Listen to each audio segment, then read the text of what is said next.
Hi, everyone, and welcome to our exciting podcast focused on the International Journal of Translational Science, or in short, we say it IJTS. I'm your host, Sadia Anwar, and I work with the wonderful team at River Publishers. Today, we are going to dive into what's happening at IJTS and what we are looking forward to in the future. About this journal, it is focused on publishing innovative research. It's a platform where groundbreaking experiments meet new and creative approaches. Our journal covers a wide range of topics from bioengineering to oncology and from tissue repair to latest in the medical treatments. Our aim is to explore new scientific horizons and share these advancements with the world. I'm thrilled to have on board today the editors in chief of IJTS, Professor Pranela Rameshwar from Rutgers University and Professor Paolo Nardo from the University of Rome Tor Vergata. Along with them, we have Nicki Dennis, our journal's publisher at River Publishers. They are here to shed light on the journal's influence and its journey ahead. Let's kick things off with our first guest, Professor Pranela Rameshwar. Professor Rameshwar, we are eager to hear from you about what translational science really involves. Also, could you share with us what sets IJTS apart in this field and why researchers should be excited to publish their work with us? Yeah, thank you, Sadia. What a nice introduction. So, as I was listening to you, technically, every research we do is translational. Eventually, maybe it may take a long time. So, what we're trying to do is to, when the article published, it should have a public health statement. What is the impact? What is the significance of the research? And in that respect, it would be appealable to even people not working in the field. So they could actually look, this is not my area of research, for example, but I see where this is coming and see how this could fit into whatever they're doing in their research. And so what this set this apart is that every single field, we're incorporating every field. As you said in the earlier thing, it could be bioengineering, it could be biochemistry, it could be a trauma surgeon, it could be a cardiologist writing something and writing their basic finding. It could be epidemiology also. And what I like about this journal is it should be a go-to journal. Even if they have a groundbreaking case report, this would be great. Not just any case report, any groundbreaking that will help anyone in any part of the world to improve their clinical care. Also, early, we have a section called Early Clinical Breakthrough. So it may not be a complete clinical trial, it will be in the early stage. So why should anyone in any part of the globe wait until it's completely finished? It could be decades, when this could help them to treat patients accordingly, or maybe using the information for scientists to design their own experiments. Thank you for those insights, Professor Rameshwar. And now we are moving to Professor Paolo DiNardo.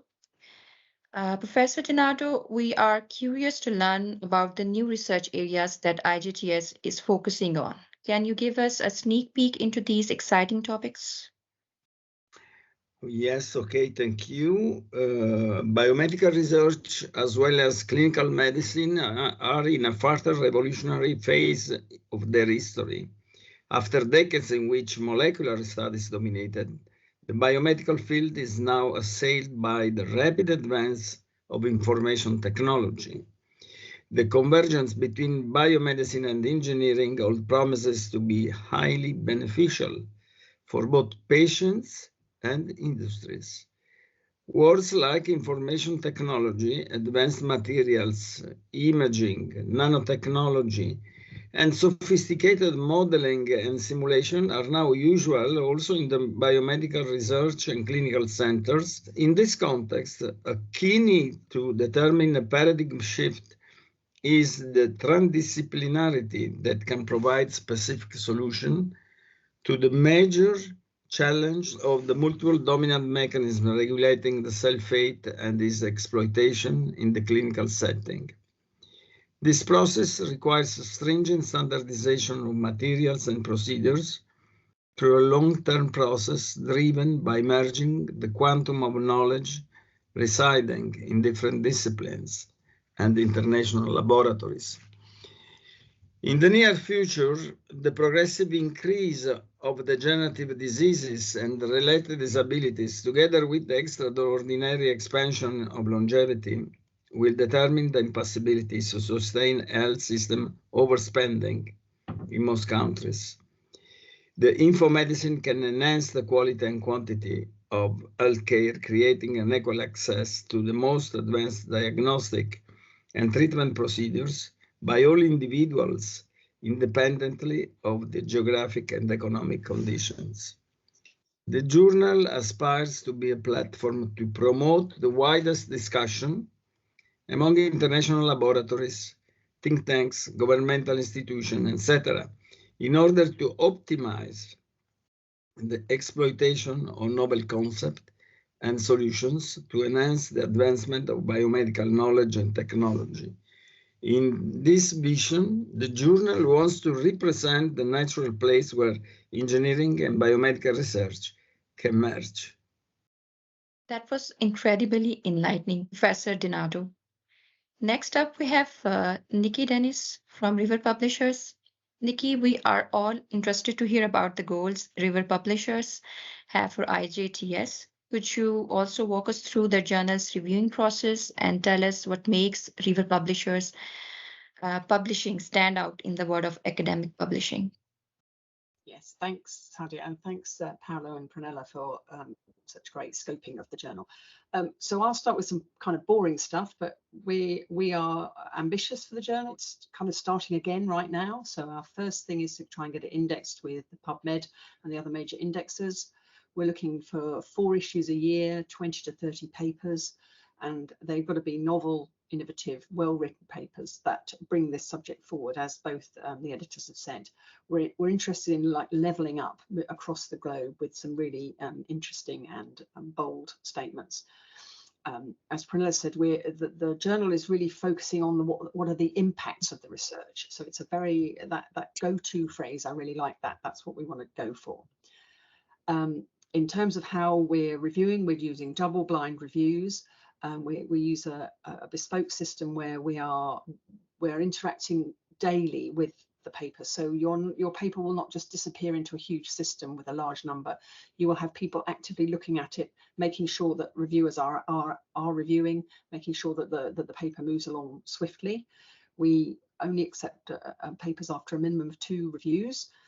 And within the recent status of publishing, where there has been a lot of talk about paper farms and kind of fake papers and AI generated papers, you can be sure that because of our very approachable, flexible, focused approach, we are looking for that all the time to make sure that only really good work gets published. So that's really what separates us from the big guys, is we're here looking at your papers on an individual basis, which other publishers can't afford to do. And we've, as you can see, we've got 2 top-notch editors-in-chief, which is where it all starts from. So I'm delighted to have them as part of the River team. Thanks. Thank you so much, Nicki, for your valuable insights. As we come to the end of our podcast, I would like to quickly highlight about this journal that it's not just any journal, it's a hub where innovative research meets real-world applications. In IJTS, we are all about connecting groundbreaking research with practical solutions. Following that, I would like to say a big thank you to our wonderful guests, Professor Pranela Rameshwar, Professor Paolo Nardo, and Nicki Dennis. Your contributions today have been fantastic. And to our listeners, thank you for being with us. Please check out our website for this journal. Stay curious and see you in the next episode. Thank you. Thank you.